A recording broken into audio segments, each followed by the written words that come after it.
Bonjour, bonjour, j'espère que vous allez bien. Moi, je vais super bien comme d'habitude. N'oubliez pas de partager, de liker et de vous abonner. Surtout, mettez le pouce en l'air pour encourager les histoires d'Akoma. Alors, aujourd'hui, on va parler de l'histoire d'Étienne. Étienne, c'était un monsieur qui travaillait beaucoup. C'était un monsieur qui était toujours prêt à tout faire pour pouvoir subvenir aux besoins de sa famille. Alors le monsieur, lui, travaillait à l'extérieur. Donc, il faisait tout le temps les voyages pour aller dans d'autres pays africains. C'est comme ça qu'il, en fait, dans la grosse entreprise où il travaillait, on l'envoyait tout le temps. C'était lui le représentant. Donc, il n'était pas sur place. Le monsieur, il était marié. Il avait un garçon. Ce garçon, il était encore à bas âge. Mais le monsieur, tout le temps, il allait dans un pays africain. Il faisait 4 semaines. Il revenait trouver sa femme. Il repartait, ainsi de suite. C'est comme ça qu'il travaillait. Alors, Étienne, tellement il était heureux avec sa famille, tellement qu'il mettait tout le monde à l'aise. Et, je vous préviens, Étienne, il avait une sœur. Une sœur aussi, une petite sœur qui était mariée. Étienne, il n'avait pas encore construit de maison dans son pays natal. La maison dans laquelle il vivait, c'était la maison de l'entreprise. Donc, c'est l'entreprise qui lui avait donné cette maison et il vivait là avec sa femme. Donc, pour lui, il se disait que non, c'est pas encore le moment de construire. Il va encore attendre. Alors, comme je disais tout à l'heure, il passait tout le temps dans ses voyages administratifs et tout et tout. Lorsqu'il revient donc d'un voyage, il vient trouver que sa sœur qui était mariée, son mari l'a mise dehors avec les enfants. Donc sa sœur alors, elle est venue dans la maison de son frère. Elle a trouvé sa femme qui était là. Sa femme aussi, elle ne pouvait pas la mettre dehors. Elle a demandé à la sœur de son mari d'entrer dans la maison avec les enfants. Donc le monsieur dit, mais comment? Mais moi, je travaille l'argent. Comment ce monsieur il peut mettre ma sœur dehors avec tous les enfants comme ça? Pourquoi? Ça veut dire quoi? Bon. C'est ainsi que le monsieur, il a donc pris la décision d'aller acheter un terrain et de construire une maison. Il a fini de construire cette maison, il a dit à sa sœur que bon voilà, j'ai construit la maison, il faut aller entrer là-bas parce que j'aimerais aussi que ma femme ait un peu, en fait, parce que j'aimerais aussi avoir un peu d'intimité avec ma femme. C'est ainsi que la sœur d'Étienne, elle est partie, elle est entrée dans la maison, elle vivait là-bas avec ses enfants. Et chaque mois, Étienne envoyait de l'argent à sa sœur pour pouvoir s'occuper des enfants, pour pouvoir s'occuper de l'alimentation et pour pouvoir s'occuper de la scolarité. Sa sœur, elle était aux anges, elle ne payait pas la maison. L'électricité, elle le payait avec l'argent qu'Étienne envoyait. Quelques années plus tard alors, Étienne, il a perdu sa femme. Quand il a perdu sa femme comme ça, il a eu très mal. Il a eu très mal. Il dit, mais comment ça peut se passer? Comment je peux perdre ma femme comme ça? Comment? Ça lui a fait très mal. On a enterré sa femme et tout. Dans la maison, puisqu'il travaillait toujours dans l'entreprise, donc il était donc là, il était obligé de prendre une servante qui allait rester dans la maison pour pouvoir éduquer son fils parce que lui-même n'était pas là. Il fallait aussi qu'il travaille pour pouvoir subvenir aux besoins de son fils. Et c'est ainsi que le monsieur, il a continué toujours à travailler, mais quelques mois plus tard, l'entreprise est tombée en faillite. On a licencié Étienne. Étienne, il a été licencié, donc il a perdu son travail. Il était tellement malheureux. Il était donc maintenant obligé de sortir de la maison. Il sort de la maison avec son fils. Il dit donc à son fils que bon voilà, on ne va pas rester dehors quand même. Tu sais, dans l'autre ville là, j'ai construit une maison là-bas que j'avais eu à mettre ta tante à l'intérieur avec ses enfants. Au moins, c'est la famille, on va rester là-bas. C'est ainsi que les deux sont donc allés chez la sœur à Étienne. Ils ont vécu là-bas pendant 3 ans. 3 ans, tout allait bien, ils étaient heureux, tout, puisque Étienne avait fait des économies, donc c'est avec ces économies-là qu'il vivait et tout et tout. Après les 3 ans, Étienne donc décède. Quand il décède comme ça, la tante, la sœur d'Étienne, elle était contente hein, parce qu'elle a eu à changer tous les papiers de la maison. Elle a mis son nom dessus. Et son frère n'est plus là. L'enfant est resté, l'enfant était encore à bas âge. On a fait les obsèques, on a tout fait, tout s'est bien déroulé. Maintenant, les mois qui suivaient, le fils d'Étienne qui était resté, on va l'appeler Fatou. Fatou qui était resté, son papa décédé, sa maman décédée, maintenant il s'est dit que non, il est chez sa tante. il a commencé à avoir des hauts et des bas. Sa tante lui dit non, aujourd'hui il n'a pas à manger, elle ne lui donne pas à manger, pourtant elle donne à manger à ses enfants. Pourtant, lorsque le père de Fatou vivait, c'est le père de Fatou qui payait la scolarité, qui payait tout, qui envoyait l'argent chaque mois à la tante de Fatou, à sa sœur, quoi. À la sœur d'Étienne. Fatou, ça n'allait plus dans la maison. Fatou était mal à l'aise. Et puis la tante, elle s'en foutait carrément. Elle s'en foutait. Elle dit à Fatou que si tu ne veux pas, tu sors de la maison, tu pars. Fatou lui dit que non, mais je vais sortir de la maison pour aller où? C'est la maison de mon père. C'est la maison de mon père. La tante que lui dit la sœur d'Étienne, Étienne étant déjà décédé, elle lui dit que mais non, il faut donc aller réveiller ton papa qui vient de décéder. Je m'en fous. Ici, c'est pas ta maison, c'est ma maison. Et puis ces papiers-là sont à mon nom. Fatou, il n'allait plus à l'école parce que la tante, elle a décidé, elle dit que non, elle ne paye pas l'école à Fatou, qu'elle n'a pas d'argent. Mais entre-temps, la tante, elle paye l'école à ses enfants. Elle paye l'école à ses enfants, mais Fatou, il ne peut plus aller à l'école. Il n'a personne. Il n'arrive pas à manger. Il ne va pas à l'école. C'est ainsi que Fatou est donc sorti de la maison. Quand il est sorti de la maison comme ça, non, avant ça, il n'est même pas sorti de la maison. Il s'est dit, ok, comme c'est comme ça, je vais commencer à me débrouiller dehors. Fatou a donc commencé à se débrouiller, à faire des petits jobs dehors. C'est comme ça qu'il a commencé à avoir un peu d'argent, un peu d'argent. Il a donc emmagasiner cet argent. À un moment donné, il a changé de job. Il a dit, bon, maintenant, je vais commencer à faire l'échange. Vous savez, les benguistes qui vont au pays, là, parfois, on ne va pas en banque. On va changer de l'argent dehors parce qu'on s'est dit que dehors, le coût est meilleur par rapport à la banque. C'est ainsi que Fatou, donc, il a commencé à faire ce business-là. Il a commencé à faire ce business. Donc, en face de là où il faisait, donc, il avait sa petite station de change. Il y avait un club de karaté. Fatou aussi, étant donné qu'il avait déjà aussi un peu, et qu'il y rentrait seulement le soir pour dormir dans la maison, malgré tous ces problèmes qu'il y avait, il s'est inscrit là-bas. Lorsqu'il s'est inscrit là-bas, même à la maison, ça n'allait pas avec sa tante. Sa tante l'a donc chassé de la maison. Fatou, il est complètement sorti de la maison. C'est comme ça qu'il a commencé à squatter chez un ami. Fatou, en même temps, il finit de faire son change.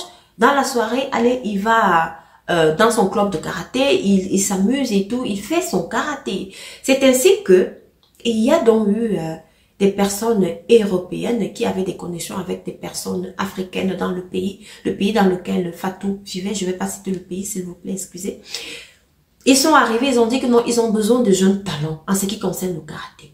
Ils étaient donc là, ils ont vu comment Fatou combattait. Ils ont dit non, on va d'abord prendre Fatou, on va l'amener pour représenter d'abord son pays. C'est ainsi qu'ils ont pris Fatou, ils l'ont amené, ils ont fait ses papiers, le passeport et tout, ils ont donc amené Fatou. Étant donné que Fatou ne vivait plus dans la maison avec sa tante, donc sa tante n'était même pas au courant, Fatou lui il est parti.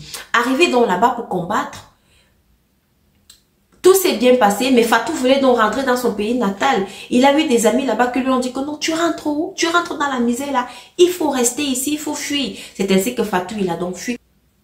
Comme c'était aussi dans un pays africain que Fatou allait combattre, donc le pays était juste à côté, je ne vais pas citer le nom, à côté d'un pays européen, Fatou, il a traversé, il est arrivé.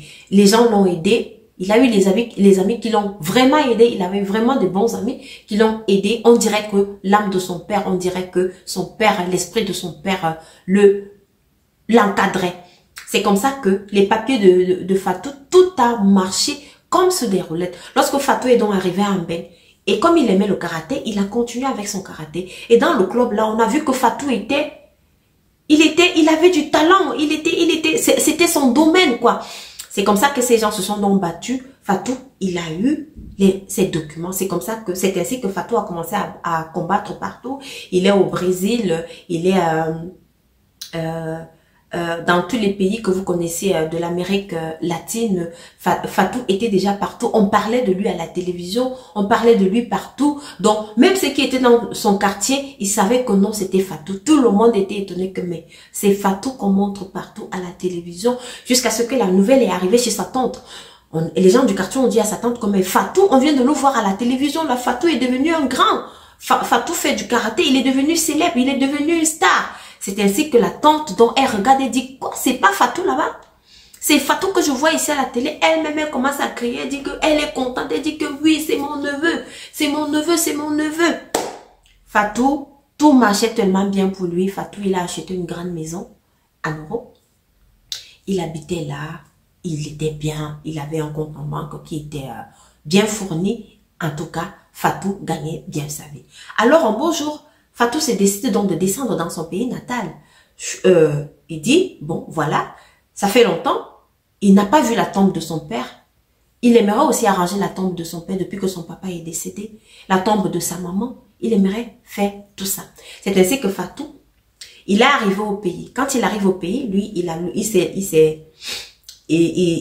logeait à l'hôtel. Il n'est même pas arrivé dans son ancien quartier ou alors chez sa tante là. Jamais. Il est resté à l'hôtel. Il est descendu dans son village. Il a fini de faire les travaux de réfection de la tombe de son papa, la tombe de sa maman. Il a tout fait. Il a donné à manger aux gens qu'il pouvait donner là-bas au village. Vous savez, lorsque vous faites ça, vous devez impérativement donner à manger aux gens au village. Et c'est ce qu'il a fait. Bon, là, ce sont nos coutumes, ce sont nos traditions. Fatou rentre donc dans son hôtel. Et vous savez, comme il était déjà célèbre, tout le monde savait là où il logeait. Et on savait dans quel hôtel il logeait. C'est ainsi que la tante de Fatou, là, elle est quittée. La sœur à son père, à son feu père, est quittée, dit que non, elle veut voir Fatou à l'hôtel. Fatou a dit aux gens de l'hôtel là que non, je ne la connais pas. Cette dame, je ne la connais pas, donc ne la faites même pas entrer. On est venu dire à la tante de Fatou que le monsieur, il dit qu'il ne vous connaît pas, qu'il n'aimerait pas être en contact avec vous. La tante de Fatou dit que non, Fatou, il me connaît, Fatou me connaît. Dis seulement que tu ne veux pas me voir parce que je t'avais chassé de la maison. Dans tous les cas, si je ne t'avais pas chassé de cette maison-là, tu ne serais pas ce que tu es aujourd'hui. C'est moi qui t'ai chassé, donc c'est moi qui ai fait en sorte que tu sois ce que tu es devenu aujourd'hui. Si tu es une star aujourd'hui, c'est moi. Donc ton argent que tu manges là, je dois manger ça. God forbid. Vous connaissez le genre de tante là. Il y a le genre de tante là qui n'ont pas honte. Hein. Elle t'a fait du mal. Elle n'a pas honte. C'est vrai que quand Dieu dit que là, c'est ta destinée, on s'en fout et Dieu même s'en fout par qui ça va passer. Ça passe. Mais la tante dit non, mes propres enfants, ils sont là toujours à la maison. Ils ne sont pas sortis. Je dois me battre pour les donner à manger. Ils sont toujours là, des grands garçons, c'est moi qui les nourris. Mais toi, je t'ai chassé de la maison. C'est à cause de moi que tu es devenu ce que tu es devenu aujourd'hui. Donc, si je ne te chassais pas de la maison, tu n'allais pas avoir cette rage-là de réussir. Donc, l'argent que tu as là, je veux manger ça. Voilà Fatou, maintenant, qui est coincé dans cet hôtel. Il ne veut pas voir sa tante. Il ne sait pas quoi faire. Il dit, il ne veut même pas la voir. Il ne veut même pas aller là-bas. Il n'a rien à foutre avec elle, que ce n'est pas sa tante. Il a vécu l'enfer dans cette maison avec sa tante là qu'il a chassée, qui a récupéré la maison de son père. Et en même temps, on se pose la question de savoir est-ce que Fatou doit commencer une procédure pour récupérer la maison que son père avait laissée. Et ça même aussi, Fatou, il n'est même pas intéressé, il ne veut rien avoir avec ça. Avec tout ça, il veut la laisser avec, il ne veut même pas entrer en contact avec elle, ni avec ses autres cousins, parce que le jour que Fatou sortait, le jour que la tante de Fatou mettait Fatou dehors, même ses cousins, il n'y a même pas un qui avait soulevé le doigt et dit que non, maman, non, il ne faut pas faire ça. Tous étaient derrière leur maman, on a jeté Fatou dehors. Aujourd'hui, la dame est là. Elle dit que c'est à cause d'elle que Fatou est devenu ce qu'il est devenu aujourd'hui. Elle aussi, elle a droit à cet argent qu'elle veut manger, l'argent là. On a les tantes sorcières ici dehors. Hein. On a des tantes sorcières. Alors, dites ce que vous en pensez. Est-ce que la tante a raison? Qu'est-ce que Fatou doit faire? Donnez vos avis, s'il vous plaît, en commentaire. Ne passez pas ici sans donner vos avis en commentaire. On dit l'être humain est méchant. L'être humain est méchant. Même si Dieu avait fait ça comme ça, que ton bonheur allait passer par elle. Mais on ne peut même pas dire que ton bonheur est passé par elle. Parce que ce que tu as vécu dans la maison, là, c'était l'enfer. On a tout arraché. Tout ce que ton père avait laissé, elle a tout pris. Mais aujourd'hui, elle dit que non, c'est à cause d'elle que tu es devenu célèbre. Mes amis, mes chers abonnés, dites quelque chose par rapport à cette histoire-ci. Merci de m'avoir écouté et rendez-vous à la prochaine vidéo.